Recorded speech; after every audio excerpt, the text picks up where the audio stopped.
26-27ನೇ ಸಾಲಿನಲ್ಲಿ ಶಾಲಾ ಕಾಲೇಜುಗಳಲ್ಲಿ ಖಾಲಿ ಇರುವ 15,000 ಬೋಧಕ ಹುದ್ದೆಗಳನ್ನು ಭರ್ತಿ ಮಾಡಲಾಗುವುದು. ವಿದ್ಯಾರ್ಥಿಗಳಲ್ಲಿ ಒತ್ತಡ ನಿವಾರಿಸಿ ಮಾನಸಿಕ ಆರೋಗ್ಯವನ್ನು ಸುಧಾರಿಸಲು 204 BRC ಕೇಂದ್ರಗಳಲ್ಲಿ ಪ್ರತಿ ಕೇಂದ್ರಕ್ಕೆ ಒಬ್ಬರು ಅರ್ಹ ಮಾನಸಿಕ ಆರೋಗ್ಯ ಸಲಹೆಗಾರರನ್ನು ನೇಮಿಸಲಾಗುವುದು. ವಿಜಯಪುರದ ಸೈನಿಕ ಶಾಲೆಯ ಹಾಸ್ಟೆಲ್ ಕಟ್ಟಡಗಳನ್ನು ಹಂತ ಹಂತವಾಗಿ ಪುನರ್ನಿರ್ಮಿಸಲು ಪ್ರಸಕ್ತ ಸಾಲಿನಲ್ಲಿ 10 ಕೋಟಿ ರುಗಳನ್ನು ಒದಗಿಸಲಾಗುವುದು. ಹೆಚ್ಚುತ್ತಿರುವ ಮೊಬೈಲ್ ಬಳಕೆಯಿಂದ ಮಕ್ಕಳ ಮೇಲೆ ಬೀರುವ ಅಡ್ಡ ಪರಿಣಾಮಗಳನ್ನು ತಡೆಗಟ್ಟುವ ಉದ್ದೇಶದಿಂದ 16 ವರ್ಷದೊಳಗಿನ ಮಕ್ಕಳಿಗೆ ಸಾಮಾಜಿಕ ಜಾಲತಾಣದ ಬಳಕೆಯನ್ನು ನಿಷೇಧಿಸಲಾಗುವುದು.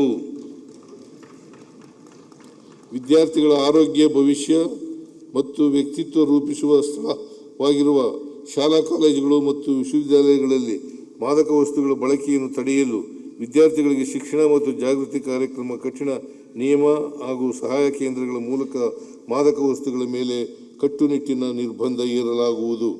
ಉನ್ನತ ಶಿಕ್ಷಣ, ಸರ್ಕಾರಿ ಪ್ರಥಮ ದರ್ಜೆ ಕಾಲೇಜುಗಳು ಮತ್ತು ಪಾಲಿಟೆಕ್ನಿಕ್ಗಳ ಬಲವರ್ಧನೆ, ಉತ್ಕೃಷ್ಟತಾ ಕೇಂದ್ರಗಳ ಸ್ಥಾಪನೆ ಹಾಗೂ ಸಂಶೋಧನಾ ಸಾಮರ್ಥ್ಯ ಹೆಚ್ಚಿಸುವ ಸಲುವಾಗಿ ADB ನೆರವಿನೊಂದಿಗೆ 2,500 ಕೋಟಿ ರು ವೆಚ್ಚದಲ್ಲಿ ಕರ್ನಾಟಕ ಉನ್ನತ ಶಿಕ್ಷಣ ಪರಿವರ್ತನೆ ಯೋಜನೆಯನ್ನು ಅನುಷ್ಠಾನಗೊಳಿಸಲಾಗುತ್ತಿದೆ.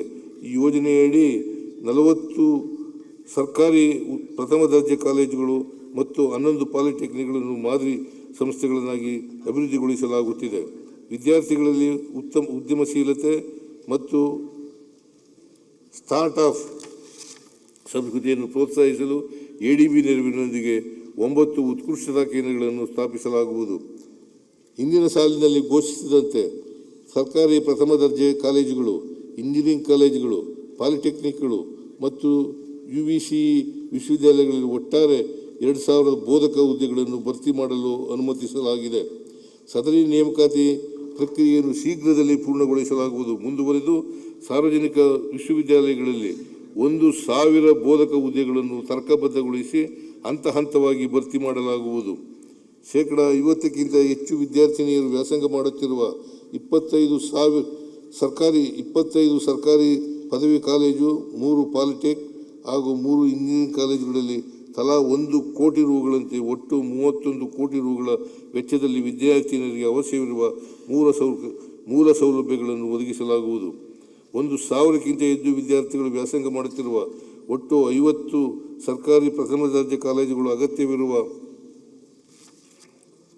ಪೀಠೋಪಕರಣಗಳು ಹಾಗೂ ಕಟ್ಟಡಗಳ ದುರಸ್ತಿ ನವೀಕರಣ ಕಾಮಗಾರಿಗಳನ್ನು 100 ಕೋಟಿ ರುಗಳ ವೆಚ್ಚದಲ್ಲಿ ಮುಂದಿನ 3 ವರ್ಷಗಳಲ್ಲಿ ಕೈಗೊಳ್ಳಲಾಗುವುದು.